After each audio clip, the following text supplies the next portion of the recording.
Hi everyone, welcome back to the Zicast. I'm your host Ryan Ziaks, and today I'm joined by aspiring cinematographer Presley Schmitt. Thank you for having me on. It's a pleasure to finally be on the legendary Zicast. Now, it's an honor to have you, Presley, and I'd like to shout out our technical director, Jack Gatta. Thank you for being here. So yeah, Presley, I'm very excited to learn about you and your journey. So how about you kick things off by telling us about yourself? Unlike many of the other Zicast folks, I imagine, I'm not a Connecticutian or New Yorker or whatever. I actually grew up in Chicago, spent most of my life there, lived in a town called Bartlett for most of my life, then to another town called St. Charles. Didn't get around here until a couple years ago. I got my Associate of Arts, and open secret by now, but my aunt Mary Schmitt is one of the professors in the film program here. And she really pushed me to come because she really believed in it, with good reason. It's a great program. And you know, I was pretty invested, but it wasn't until I met Blythe Frank, who is the head of the master's program here, the producing for film and television program, that I was really sold. Just the sheer wealth of knowledge that Blythe has, and that she was very willing to share with me even before committing to Quinnipiac, right? We had met at Mary's wedding, and she was like, yeah, like this is what we're doing, and I would love to have you tag along for a bunch of things.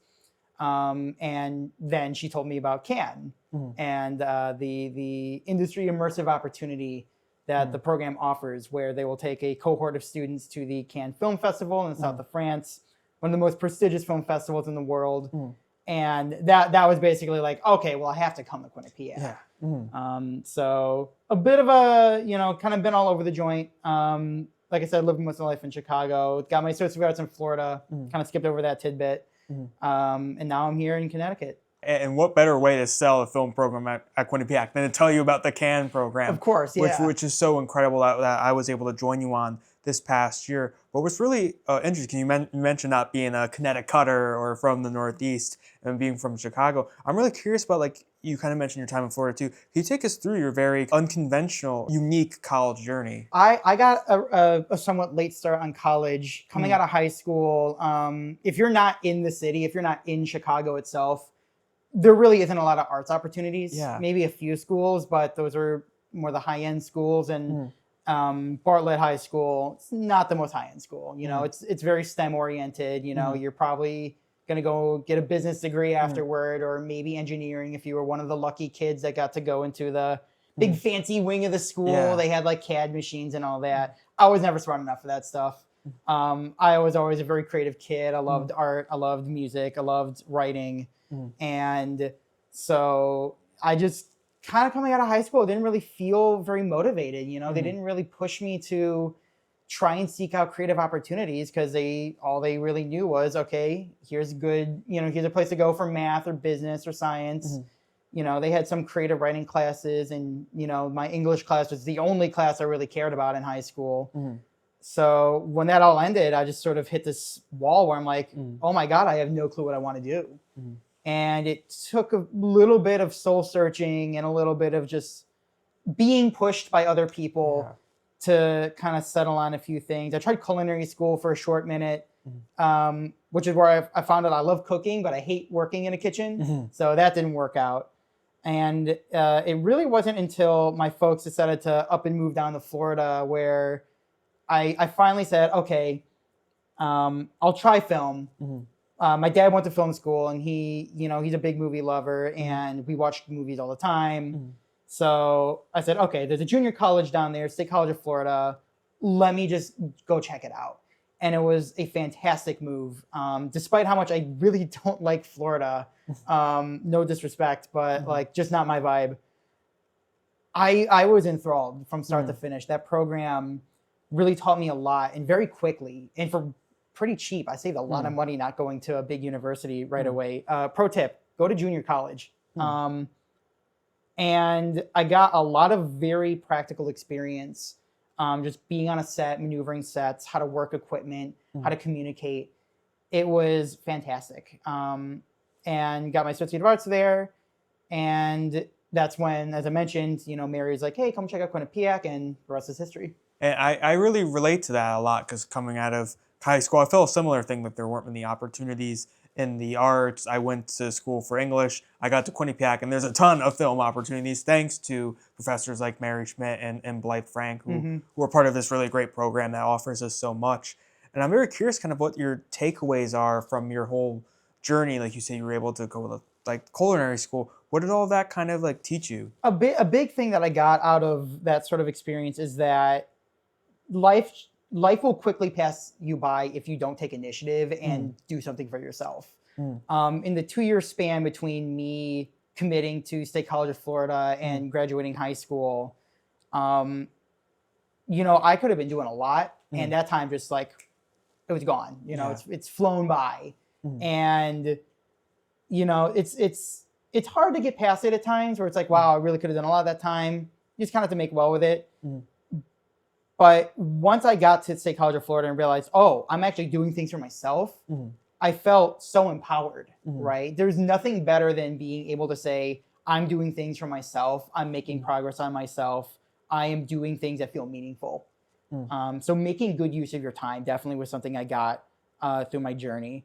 Beyond that, just a lot of good communication skills. Working with a whole bunch of different diverse people just from, different communities. You learn very quickly how to become a bit of like a social chameleon and just sort of how to insert yourself into different locations and different, different groups. And I guess more than anything else too is just how to be a decent person, I guess. I've seen a whole lot of crap that it's just like, I don't want to deal with this. I've dealt with so much like in high school and all that. It's like, I don't want to deal with like miserable people. Yeah. And it's hard to be a good person, like going out of your way to be like an upstanding citizen. That takes a lot of effort. And some days you just don't have that energy, but it's not hard to be a decent person. More than anything, like I think that's what I got out of that whole thing is, you don't have to be Superman.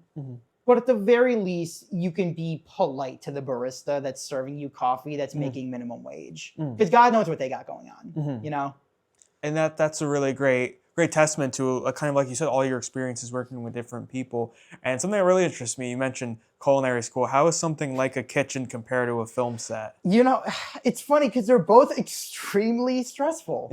Very different kinds of stress, though. What I found in that kitchen, and then in the culinary kitchen at Elgin Community College, is that you don't really have time to think about anything. It's just constant go, go, go, go, go, right?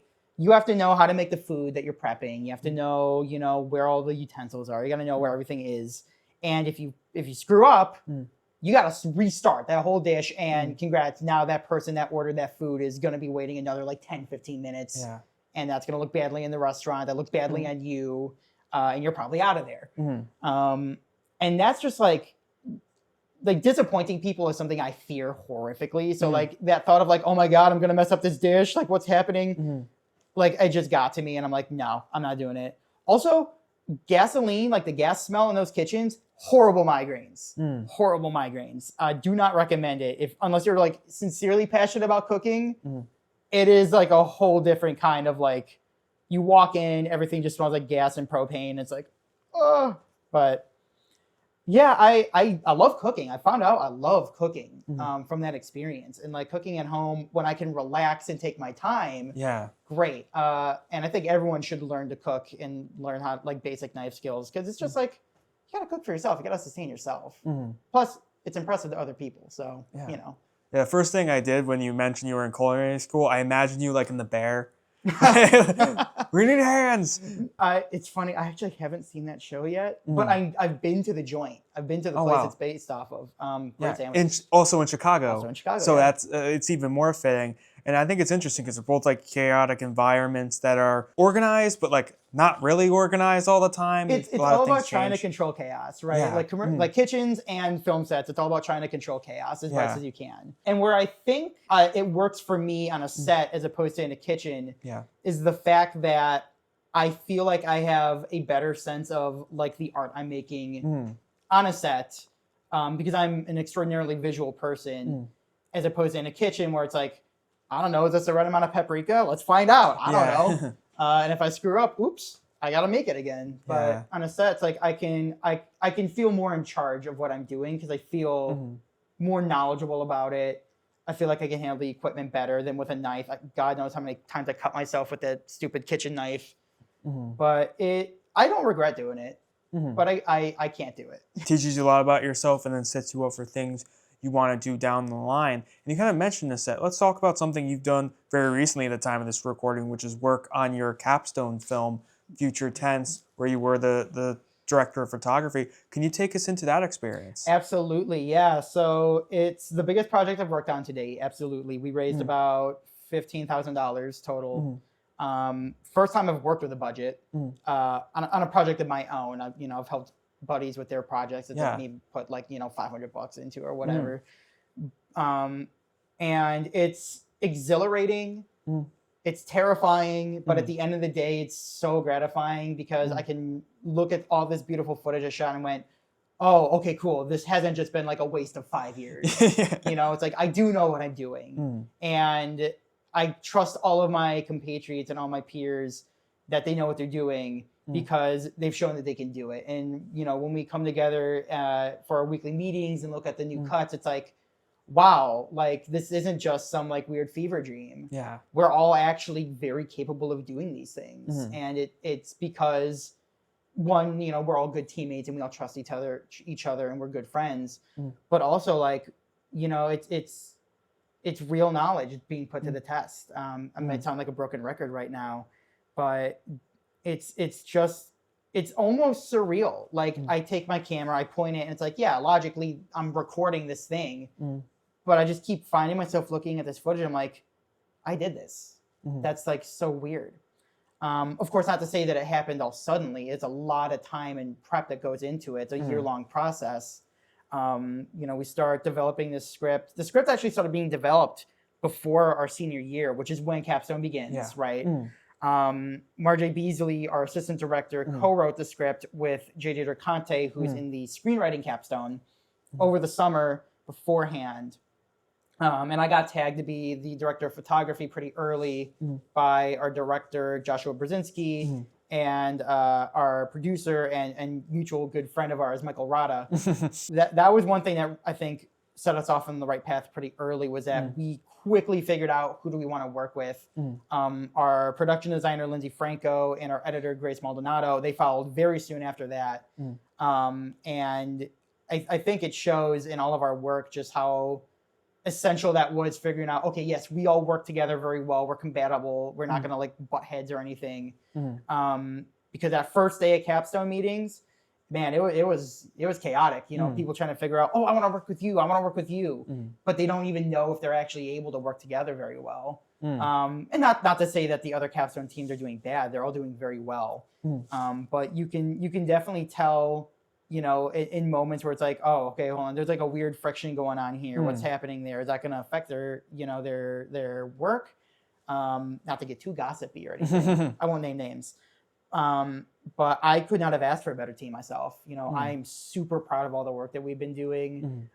Josh is like the craziest director. I like good crazy. Yeah. He just has such like a intense vision that he has, and he knows exactly what he wants, and he's able to communicate it brilliantly. I like he and I like we just it was fire from the beginning. And like Michael Rada, like producing, I could not do half of that crap that he does. The logistics stuff of that, which is really funny because I'm in the producing program, but he's just like he just gets things done in a way that I could never have imagined doing myself. Same thing with Grace with the editing, serious editing chops. Lindsay opened my eyes to how important production design really is. There was part of our Capstone is filmed at an Airbnb, and we had to dress up a bedroom to be our protagonist's bedroom. And you get to the Airbnb, you look at it, and it's like, whoa, this is just like a barren bedroom. What do we do with this? And Lindsay just like phenomenally like forward thinking. He's like, oh no, I know how to dress this up. And lo and behold, it's like the most gorgeous room in the world, and it looks beautiful on the camera. And it made me think a lot harder about like, okay, it's not just what I'm pointing the camera at, but it's like, what am I putting in the frame for the camera to look at? So I gotta give some serious shout outs to Lindsay Franco for that. And Marjay for keeping us all on track, because of course, making a movie is very difficult. There's a lot of moving parts, and being on time, you never have enough of it. So having someone to be your stopwatch and be like, we got to move on, we got to keep this up. Just very, very handy to have someone like that. And Marjay did a beautiful job. Yeah. So thank you so much for taking us into your capsule and really explaining your group dynamic so well and what you're able to do. Do you mind sharing like any specific favorite memories or anything like that you have from shooting? I could take you through just a little bit, like just some initial thoughts, because we were filming at the end of February, right? So it's pretty cold, still very snowy, and we were slated to start filming on that Tuesday of that week, with Monday being a prep day where we could go. We were filming at a library in Hartford, and they permitted us to use that Monday to go in and do set decoration so that we can just hit the ground running on Monday. Well, of course, big giant snowstorm blows in. They're like, hey, we cannot let anyone in on Monday. No one's even going to be there. So we had to kind of like really kind of bum rush that first Tuesday and be like, all right, well, we got a set deck on top of lighting and on top of getting makeup on our actors and camera setups and all that. So that first like hour when we hit the ground running was very, very chaotic. And I felt like, oh my God, this isn't going to work. So all the initial like cortisol just hitting you, and just you're like, oh, what's happening? The battery to our audio recorder exploded because there was like a weird like 8 AA battery cell or whatever. We found a workaround, luckily. But once that first hour passed and like things were like actually moving on, like it just, you hit a flow state. And I remember the exact place where I was when I hit that flow state.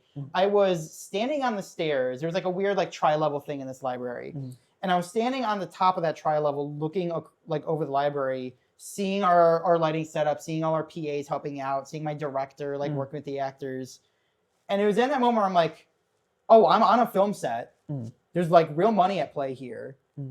And I am like over the moon. Right? It's like all that cortisol left and it's just pure serotonin. And that was basically like the start of filming for me. Was when I hit that point, I'm like, oh no, I'm good.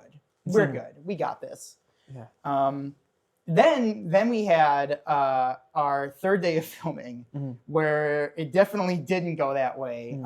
We have a single exterior scene in our film, and we tried filming it during that week at a friend's house, and it was blisteringly cold. It was in the middle of the night because there was a night shoot, and things just were not going very well. We were so far behind on time because getting the lighting set up, so it was just so difficult in the snow. And we had very little space to work with. We were basically stuck in this cramped garage. We thought we had more time on that set. We were actually locked basically like 12 o'clock with our heart out. So we had to be done and out by midnight, which our original plan was to shoot till like 2 or 3 in the morning. So it was like, okay, now we just lost a lot of time. It didn't go very well. And the footage didn't end up looking very good as a result of that. So we actually reshot that whole scene this past weekend, and lack of snow, much warmer. We had much more time to work with too. Ended up going way smoother. But yeah, just that one day, it's just nothing could go perfect, right? You're going to have issues. And as I mentioned earlier, filmmakers control chaos. So if you can control the chaos, things will go well. We just weren't able to control the chaos there. But, if you're passionate enough and you have the drive, you stick with it. You say, okay, how do we fix this? And we did, and everything went off without a hitch with this reshoot. Super happy with how it looked out. And I think, we're going to have a damn good movie as a result of it. And kind of like your own journey, being willing to adjust and pivot when need be and really figure out what you want. And also, I haven't asked you yet, can you explain the premise of Oh, geez, where are my manners? Of course, yeah. So Future Tense is the name of our movie. And it's a little short science fiction piece, 20 minutes into the future kind of thing about a girl named Willow who gets a job at this tech company who are ostensibly all about like archiving information, right? Basically think of it like the Internet Archive, but as a business. And she discovers that all of these like articles and books that are being archived are being digitally altered to either like push an agenda or to like benefit a business or something, right? Basically, they're like devaluing these works for the sake of profit. And it's her kind of like figuring out, oh, what do I do about this? it stemmed out of a sort of mutual disgust that our team had revolving around like tech companies that are becoming invested in information control, right? One of the things that we sort of allude to in the film is like physical media versus digital media, right? It's convenient to have digital media, but at the end of the day, you don't have control over it, right? You know, you might have a subscription, you might have bought a movie on like Apple TV or whatever, but you don't own it. That can be taken away from you at a moment's notice, right? If Apple TV goes under, it's gone. Or if Apple TV loses the license to hold that product, it could be gone. It could be removed from your library. So you don't own it. But if you have, say, a CD, you know, or like a Blu-ray of a movie, well, that's yours. You own it, right? Or like with music, right? It's like a vinyl disc is something that you can hold. It's yours. A CD is something you can hold. But your Apple Music library, your Spotify library, I mean, you hear about all the time artists are like, oh, I'm pulling my music from like Spotify because of this or this. Or like, oh, this artist's music is no longer on Apple Music because of this or this. So we're kind of speaking to, I think, this sort of growing distaste for how little we actually own in the digital age. And I think that's just a reflection of how things are going for, you know, people our age. You know, we're very aware of the fact that tech companies have a lot of influence in our private lives. And I think we're just trying to speak to how we want more control over the things that we own, over the things that we have, right? Because when information, just like what you know, is no longer something that you have control over, well, how can you really say you have control over anything, right? The truth itself is under attack. That's kind of where the genesis of this movie came from. A film set in the future with a character who's very much inspired by the past. Yes. So let me bring up something about you that you've done in the past and will do in the future, which is the Cannes Film Festival. That was an amazing segue. That was fantastic. Thank you. So let me ask you about your experiences with that and then what that's meant to you. As I mentioned before, that the Cannes Immersive, in the Cannes Industry Immersive, as it's properly called, that was the thing that sold me in Quinnipiac. And I was able to tag along the second year of the program, my first year going to Cannes, as a prospective student. That was before they changed the rules so that you couldn't do that. And I think I might have something to do with those rules. That first year was completely eye-opening. One, it was the first film festival I'd ever been to. Like, I'd never even been to like a local festival in Chicago. So it was just this crazy, like, oh my God, like this is what it's like to be surrounded by like people with the same interests as you. This is nuts. Like everyone is just so engaged and passionate and they're so willing to just like, oh, you're a stranger? Oh, but you like cameras? Let's talk. You know, I've never been in a scenario like that. I've always thought of myself as pretty outgoing, but there it was just like, I could turn a blind corner and make a new friend, you know, or just have like an in-depth discussion. I remember one time that first year, I was just sitting grabbing lunch at like a little like a pastry shop. And I just happened to overhear someone to my left, like speaking about, you know, one of the movies at the festival. And I was just like, oh, hey, I just saw that, you know, and we just had like a 20-minute conversation out of the blue, you know, with this person. And it's like, in everyday life, I probably would never have done that, you know, but there it's just like, we can have those conversations, right? Creatives can just be creatives. Also, it's the south of France and it's gorgeous. So like, you can't complain about that, right? It's funny. I actually, that first year, like, you know, I didn't really know much, you know, stupid American, don't know much about Europe. I'm like, oh, it's France. It's going to be temperate, you know. No, it's the Mediterranean. So I'm like completely overdressed. I'm like, I need water so bad.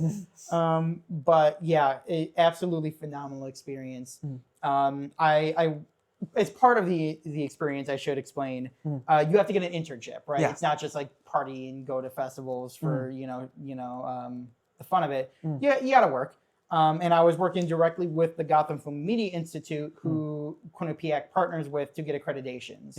Because of course you can't just be in anybody that go there. You have to be accredited to attend. So I worked directly with them. I worked with them to put together this party in collaboration with Variety in honor of Ron Howard, which was super cool. I didn't get to speak with Ron, which they told me I would have, but whatever. But just being there in that space and seeing him talk was very inspirational.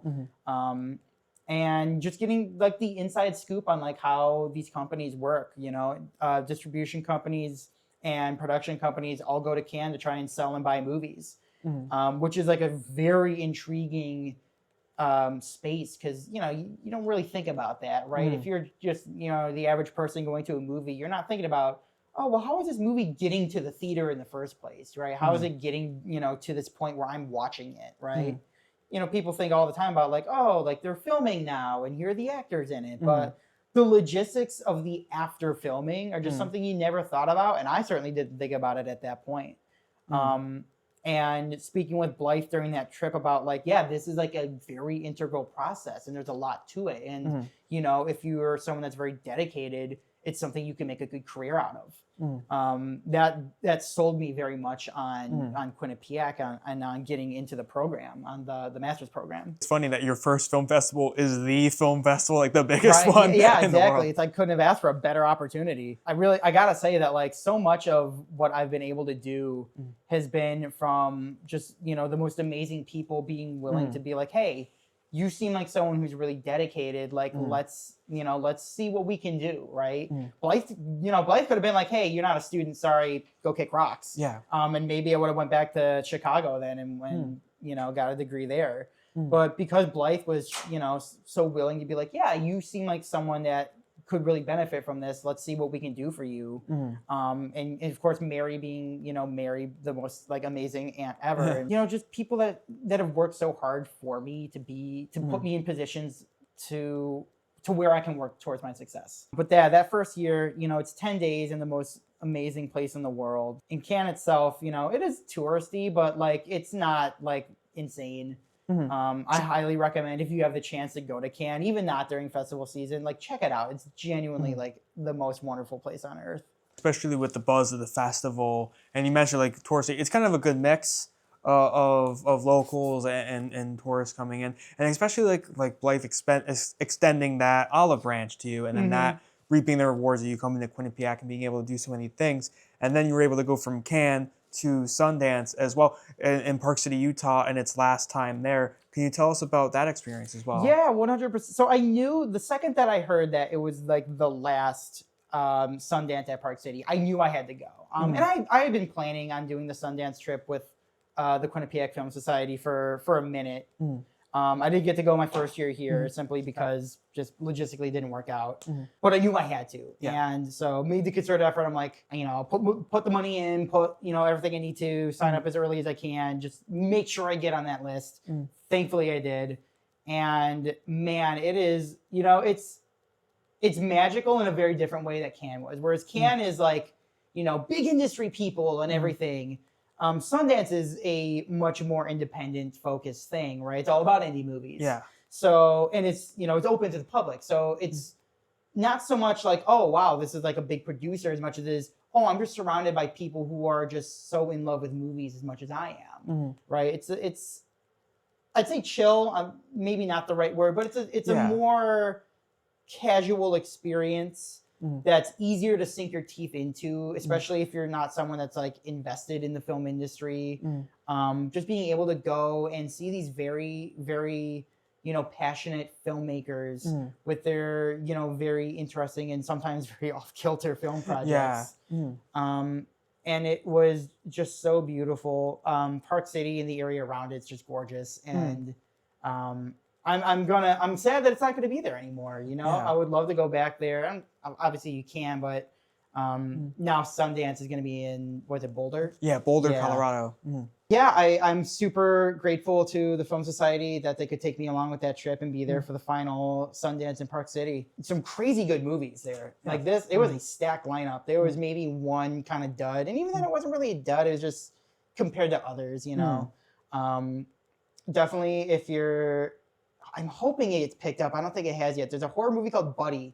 It's like a mascot horror movie, but not like Five Nights at Freddy's. It's more like if Barney the Dinosaur were evil, which sounds like cheesy and goofy. And it is, and it plays into it, but it's so good. It's actually so good. I walked away and I'm like, that was somehow the best film that I've seen at this festival, which is crazy. Also bumped into Elijah Wood during that screening, which was like awesome. Yeah, and that's the other thing about these festivals too, is just you bump into people and it's like, wait, you're real? You're not just a person on my screen. like Elijah Wood. Yeah, absolutely nuts. Yeah, that was one of the most alarming things for me too when going to festivals, like seeing, especially like in Park City, you just see famous people just walking around Main Street. That's like, oh wow, these people like that you always see on screen. It's like that. I don't know if there's like a term for it, but like that cognitive, like, I don't know, like dissonance, but it's just like you see them on screen, you don't think they're real, and then you see them in real life, and it's like, oh, wow, like this person isn't just on my screen. Yeah, the first year I went to Cannes, I managed to get red carpet tickets for The Surfer, which is a Nick Cage film. Yeah. It was a premiere, and he was like 40 feet away from me, like in the theater. I'm like, that's Nick over there. He's real. I can see him.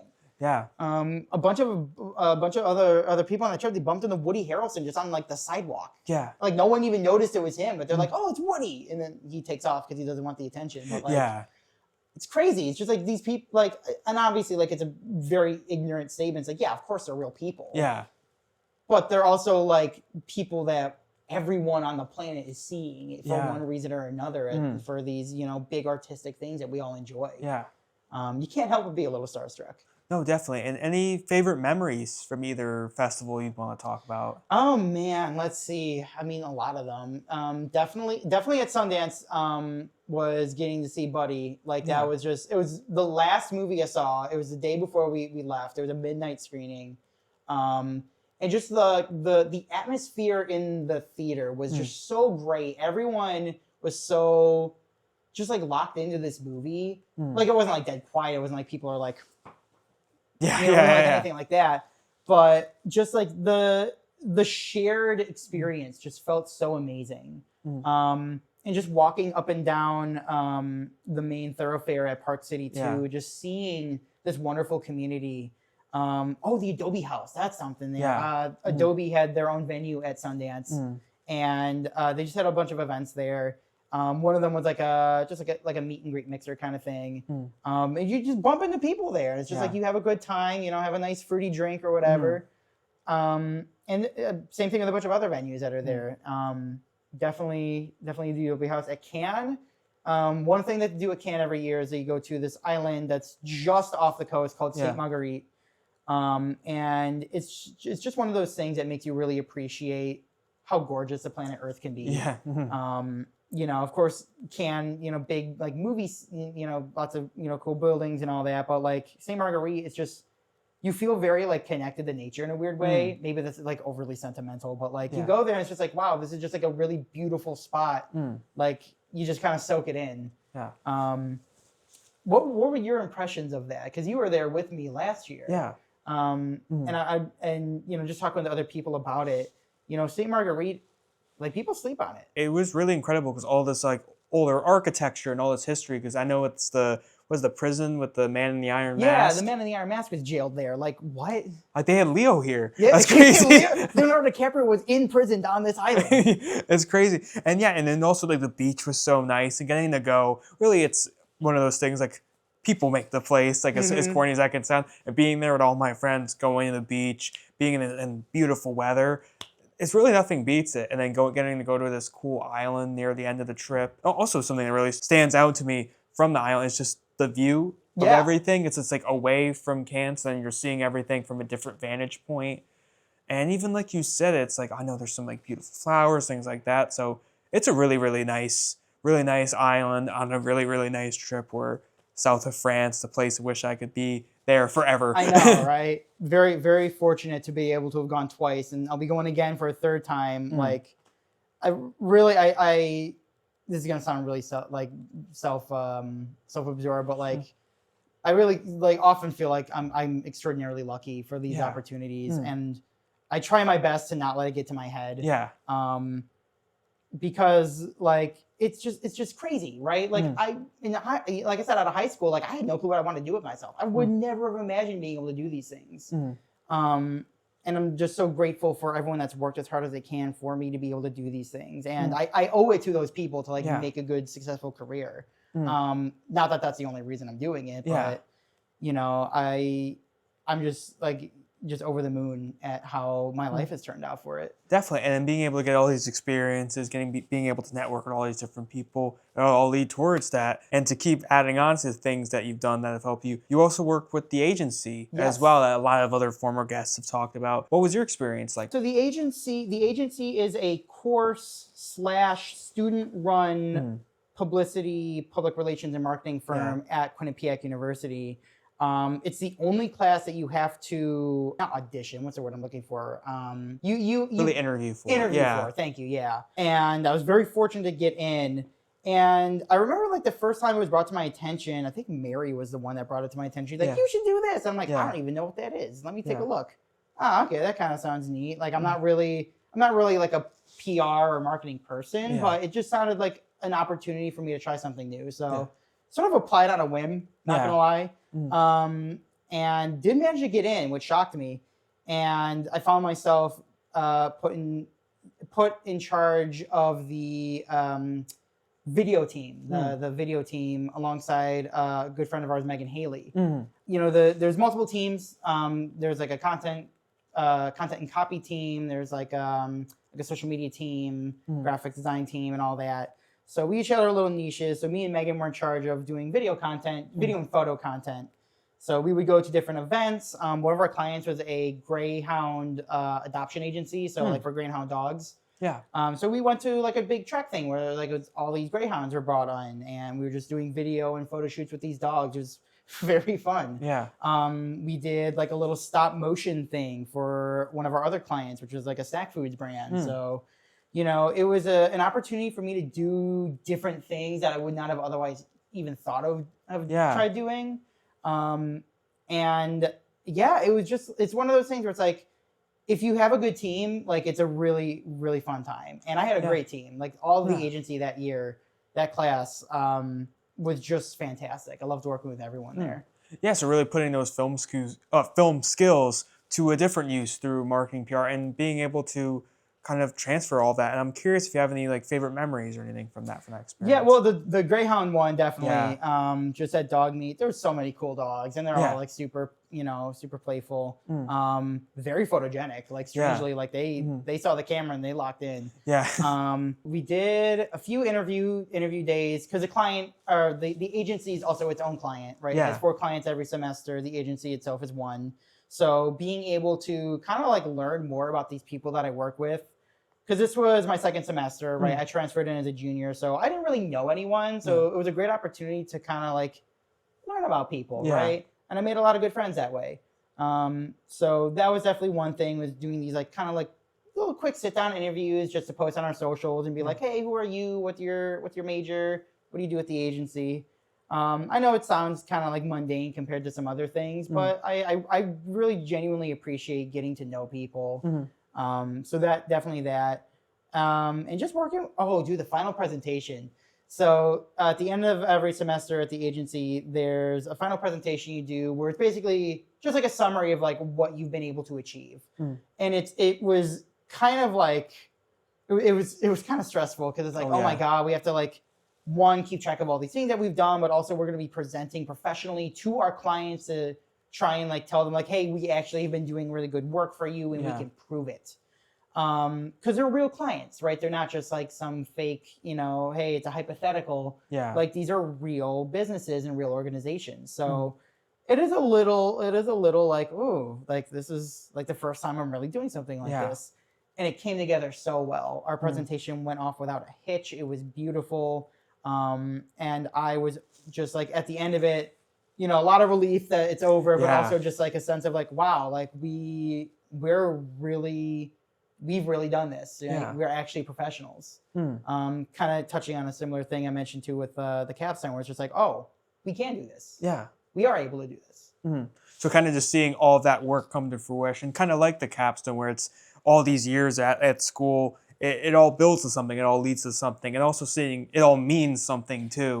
In the end, which is very pivotal. And since we've talked so much about your work and your college journey, I want to get into some kind of personal things about you, to get into some get to know yous. What's something people might not know about you, like some fun facts? I try to be an open book as much as I can, but something that I don't get to really divulge in here at Quinnipiac, mostly just because I don't have time, Yeah. I'm a huge tabletop games guy. Like, I really love board games. I love like war games. D&D is something I've been playing for God, almost 10 years now.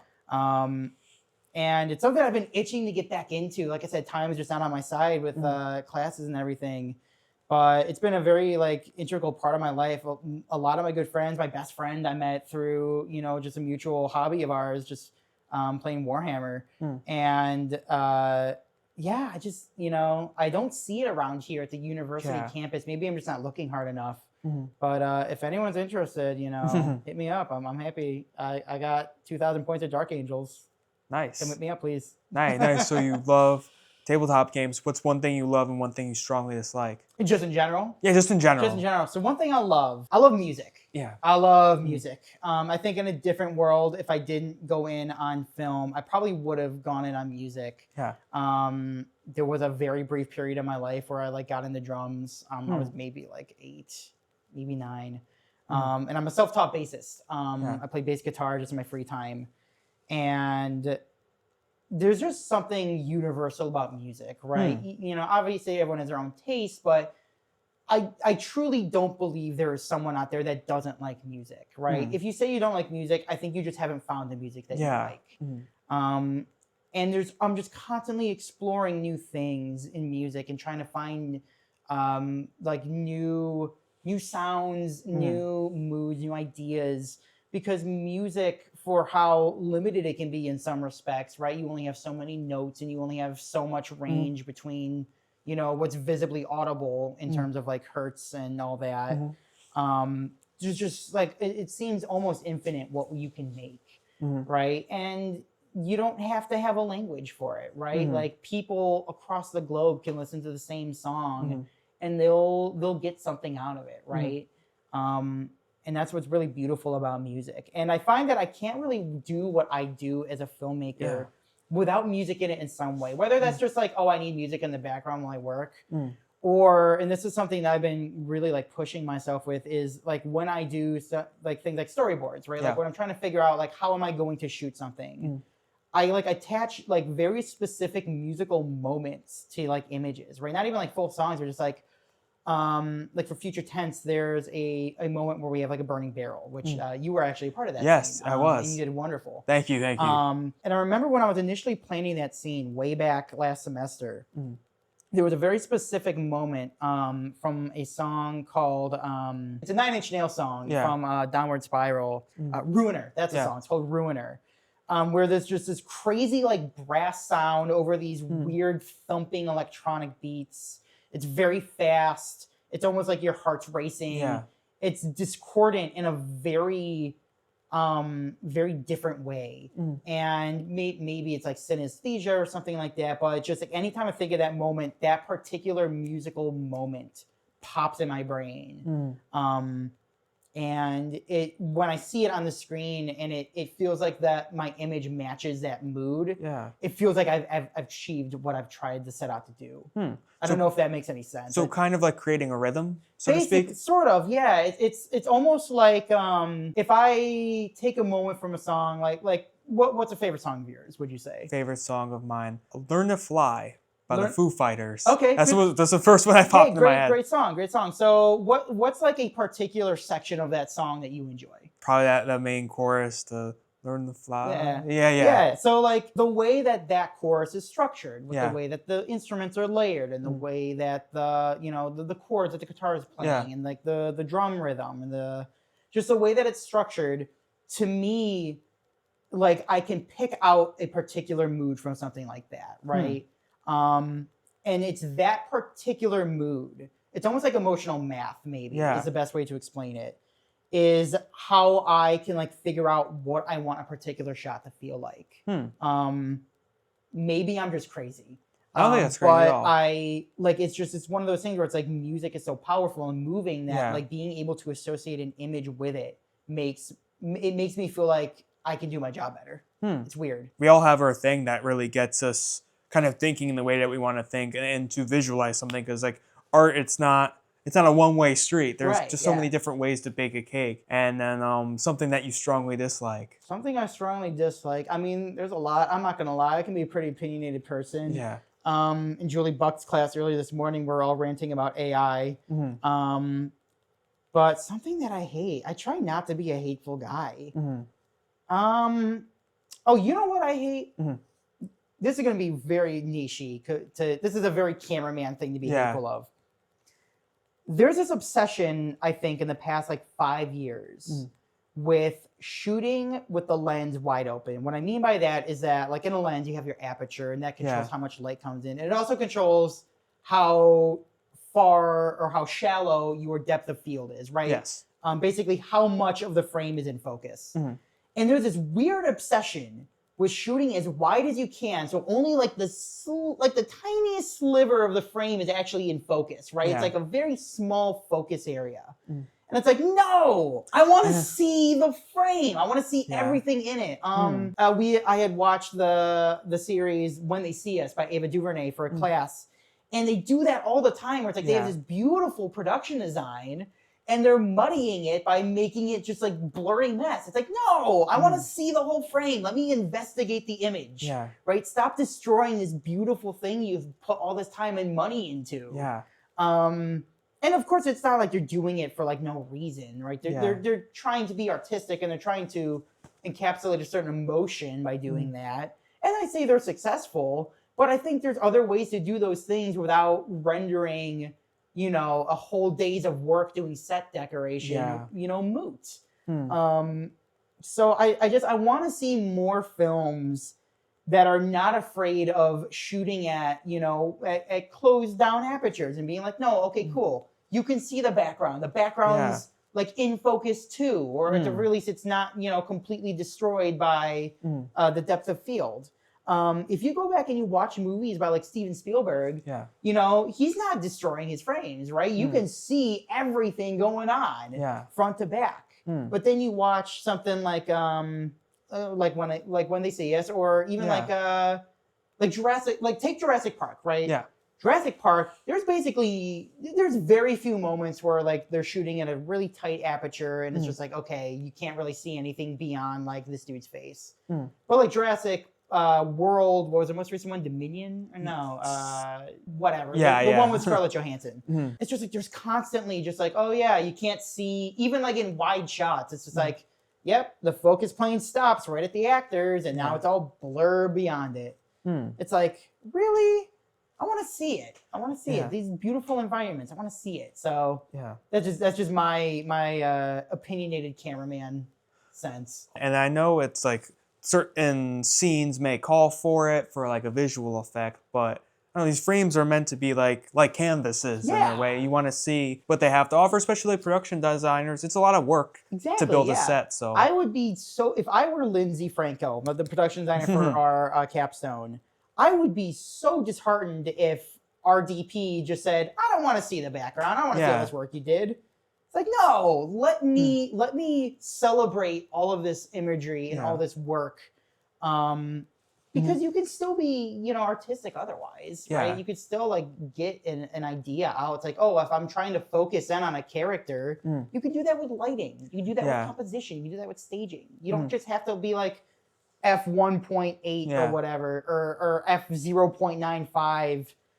It's just like you can be more intentional, right? It's still intentional. It's just I think you can be more intentional. Yeah, and people like environments too. And people like to kind of get immersed in the film, get immersed in the world, to actually see the world. And for you to continue helping people see the worlds of your films, I'd like to ask you, what are some of your hopes and dreams personally and professionally? So, I mean, I'm an aspiring DP, so I want to be the guy that's designing these beautiful images. For anyone that's unaware, the director of photography is the one that's working with the director to figure out, what does this movie look like visually, right? Yes. How does it work from shot to shot? How do we shoot it, right? How do we set up the camera and the lights to make this work, right? What are like, how do we design this image compositionally? So it involves a lot of like thinking about the story. And my dream is to be able to DP on projects that are not just meaningful and like well written and, you know, well devised, but things that actually move, like the things that actually push for like change, right? Especially in the social impact class that I'm taking, it's really opened my eyes to, art has always been impactful, right? But it's how can we make art directly impactful, or how do we like actually push for change with art? And so I've been dreaming of working on these projects that like can really like reach out to people and be like, hey, it's one thing to like believe this, it's another thing to become active in it, right? So, and what exactly that is, I'm still trying to figure that out. There's so many different issues to tackle.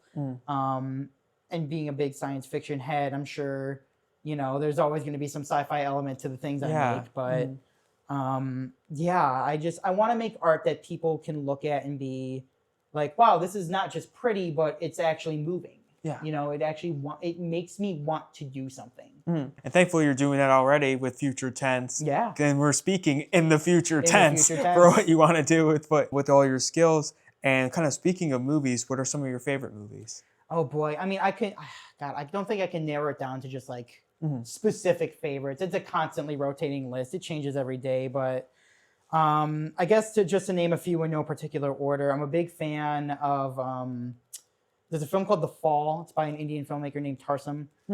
Came out in like 2006, and it's just like the most gorgeous movie I've ever seen. It's crazy that their cinematographer did, and it's very whimsical. It's this very like heartwarming tale of an actor back in like the early days of film. Yeah, he gets hurt. He's like stuck in a hospital. And he befriends this like little girl who gets hurt like I think like picking oranges or something for like a grove. And they bond over this like shared storytelling experience. Like he loves telling stories, she loves like hearing stories, and it's just so vivid and so wonderful. And the chemistry between the lead actor Lee Pace and this little girl is just like incredible. It's like it feels so real and genuine. I cannot recommend that movie enough. Other than that, I mean, like I said, I'm a big science fiction guy. The original Blade Runner is one that sits with me always. That was maybe the movie that kind of started like my cinephile experience. Yeah. My dad sat me down to watch specifically the final director's cut, I believe, because there's like 7 different versions, and he said this is the best one, and it is. It is the best version. The Usual Suspects, love me a good like kind of crazy like, oh, what's actually going on here kind of story. LA Confidential is kind of the same way. There's this indie movie called Primer that I think about often. Extremely low budget, like made for like I think like $700 maybe, maybe a little more.